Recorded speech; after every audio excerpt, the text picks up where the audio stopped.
Welcome to my channel Learn Human Science, and today's topic is bronchial asthma. Before starting this, I would like to say that guys, please subscribe to my channel and also hit the bell icon. Okay. So today we are going to study about bronchial asthma. So starting from the introduction,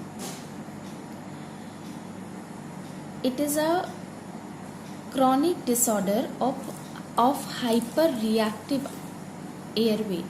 ये chronic disorder होता है जिसका airway hyper reactive होता है। इसका मतलब ये होता है कि किसी भी तरह की इरिटेंट की वजह से ओवर रिएक्शन होना।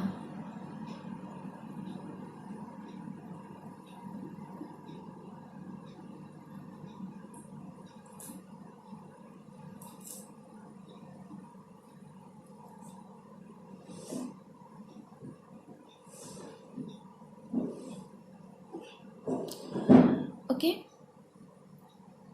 और इसमें पीरियोडिक और रिवर्सिबल ब्रोंकियो कॉन्स्ट्रिक्शन होता है। मतलब अलग अलग पीरियड में ब्रोंक्योल्स का कॉन्स्ट्रिक्शन होता है जो कि रिवर्सिबल होता है। मतलब कि इसमें सडन एपिसोड्स होते हैं थोड़े थोड़े टाइम बाद, जिसमें कि ब्रोंक्योल्स का कॉन्स्ट्रिक्शन होता है जिसकी वजह से हमें सांस लेने में प्रॉब्लम होता है। आपने देखा होगा कि जिस पेशेंट को अस्थमा होता है या जो अस्थमेटिक पेशेंट होता है उनको जब अस्थमा के एपिसोड्स होते हैं तो उनको बहुत ज़ोर ज़ोर से सांस लेनी पड़ती है। They have to work a lot for breath. और ये रिवर्सिबल होता है, थोड़े ही टाइम बाद ये सही भी हो जाता है। ज़्यादातर अस्थमा एटोपी की वजह से होते हैं। एटोपी क्या होता है? एटोपी इज़ एन एलर्जिक रिस्पॉन्स जिसकी वजह से मतलब कि कोई भी अगर पर्सन है, अगर उसको वो किसी चीज़ से सेंसिटिव है और उसके कांटेक्ट में वो आया तो with in few minutes of contact उसको एलर्जिक रिस्पॉन्स स्टार्ट हो जाएगा। और एलर्जिक रिस्पॉन्स अस्थमा में क्या होता है? ब्रोंकियो कंस्ट्रिक्शन होना। Okay, it is the allergic response.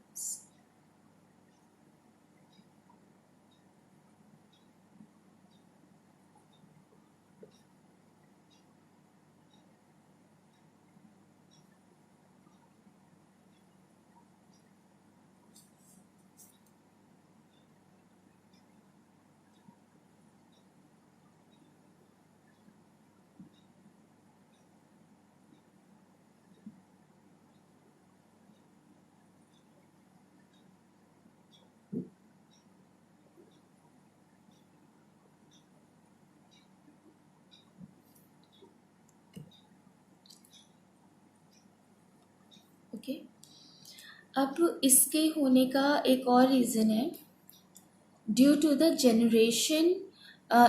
due to the increased generation of IgE antibody। Okay, हमारे बॉडी में डिफरेंट डिफरेंट तरह की एंटीबॉडीज़ होती है। तो जब IgE का जनरेशन इंक्रीज हो जाता है तब भी हमें अस्थमैटिक होता है, अस्थमैटिक फील होता है। जैसे कि इसमें होता क्या है कि ये एक एंटीबॉडी है जो कि प्रोड्यूस होता है तब जब जब हमारे बॉडी को किसी चीज़ से एलर्जी होती है ना और हम उसके कांटेक्ट में आते हैं तो हमारी बॉडी ये IgE एंटीबॉडी प्रोड्यूस करती है। हमारे इम्यून सिस्टम इसकी वजह से रिएक्ट करना शुरू कर देता है। ओके।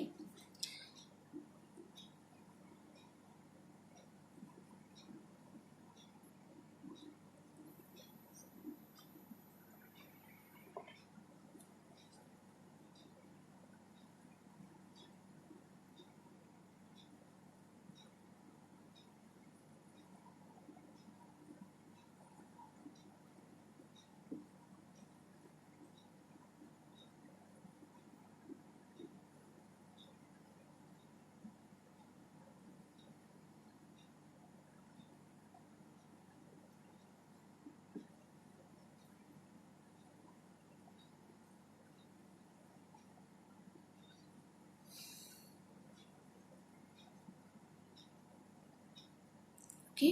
तो ये हमारी बॉडी प्रोड्यूस करती है जब भी कोई एलर्जिक सब्सटेंस के कांटेक्ट में वो पर्सन आता है, तो इसकी वजह से इम्यून सिस्टम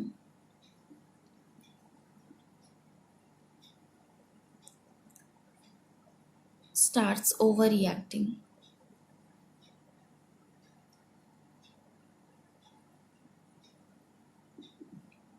ओके।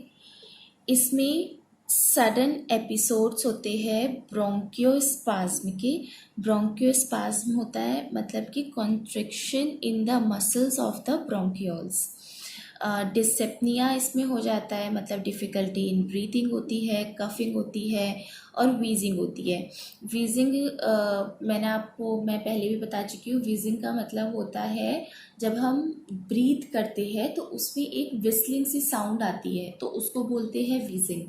ओके। अब ये जैसे मैंने पहले बताया था कि इसमें पीरियोडिक एपिसोड्स होते हैं, ठीक है। तो जब पेशेंट्स को मतलब एपिसोड्स आते हैं अस्थमा के, तो उसके बीच में वो सिम्टोमेटिक दिखता है, मतलब कि अब उसको किसी चीज़ से एलर्जी है, जब वो उस एलर्जिक सब्सटेंस के कांटेक्ट में आएगा, फ्यू मिनट्स बाद रिएक्शन स्टार्ट हो जाएगा। तो ये जब एपिसोड्स बार बार होने लगते हैं, तो होने से पहले कुछ सिम्टम्स होते हैं जिससे हमें पता चल जाता है कि now the bronchospasm coughing is going to start. Okay. ये समटाइम्स एस्थेटिकस अकर होता है इसमें। एस्थेटिकस क्या होता है? Asthmaticus is a acute severe asthma, ठीक है। तो कभी कभी एक्यूट सीवियर अस्थमा होता है, जो कि एक्यूट होता है, कम टाइम के लिए होता है, बट सीवियर होता है, ठीक है। और अगर क्रॉनिक अस्थमा है, क्रॉनिक इन्फ्लेमेशन है, तो एयरवेज में एपिसोड्स रिकरेंट होंगे, बहुत जल्दी जल्दी एपिसोड्स रिपीट होंगे। ओके। और ये एपिसोड्स सिर्फ रात में अकर होते हैं या तो अर्ली मॉर्निंग अकर होते हैं, और उसके सिम्टम्स होते हैं जैसे कि वीजिंग होना, ब्रेथलेसनेस होना, टाइट चेस्ट, कफ और थिक म्यूकस। ओके। अभी ब्रोंकियल अस्थमा में 3 ट्रेट्स इन्वॉल्व होते हैं। तो पहला होता है इंटरमिटेंट एयरवे ऑब्स्ट्रक्शन। इसमें क्या होता है? Stopping and starting at the irregular interval, मतलब एस्थमेटिक एपिसोड्स स्टार्ट हो जाते हैं और स्टॉप हो जाते हैं in the irregular interval. Okay. कोई भी रेगुलर इंटरवल्स नहीं होता है।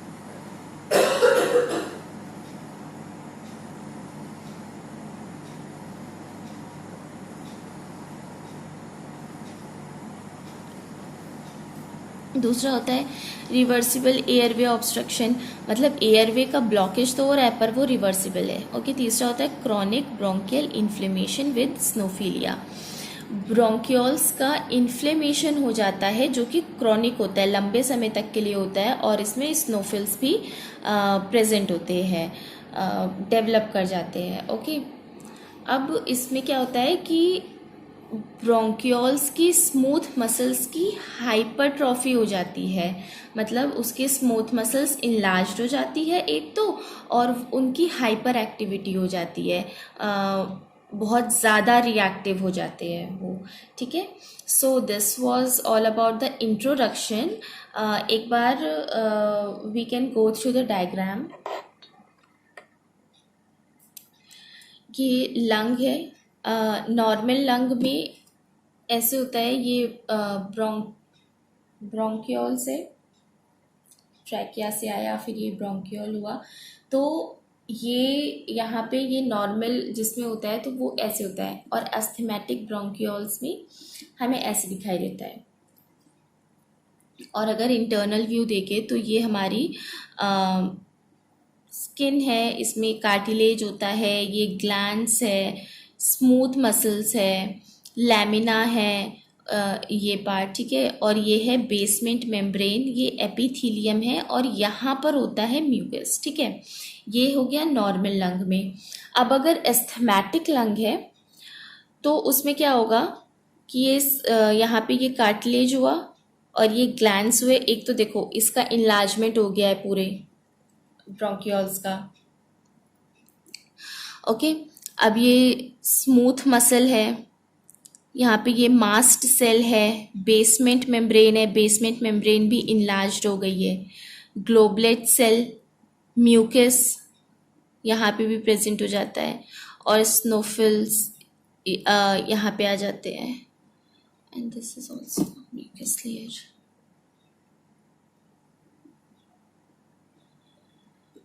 ओके। अब ये जो मास्ट सेल है इसमें कुछ ये आ जाते हैं, ये होता है मैक्रोफेजेस, लिम्फोसाइट, न्यूट्रोफिल्स एंड स्नोफिल्स, ये सारे मास्ट सेल्स में आकर हो जाते हैं।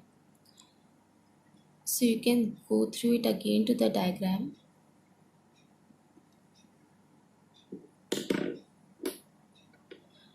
तो ये था पूरा इंट्रोडक्शन ब्रोंकियल अस्थमा का। Now let us discuss about it's type.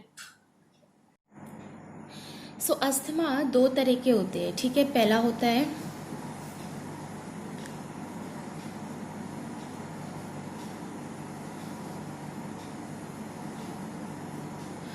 extrinsic asthma and the second one is intrinsic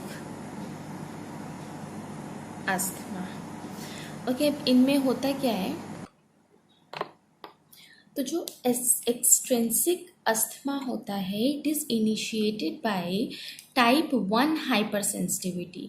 type 1 hyper sensitivity में क्या होता है कि ये इसमें जो है इम्यून सिस्टम रिएक्ट करता है abnormally to the foreign substance. मतलब अगर कोई भी फॉरेन सिस्टम होगा तो उसकी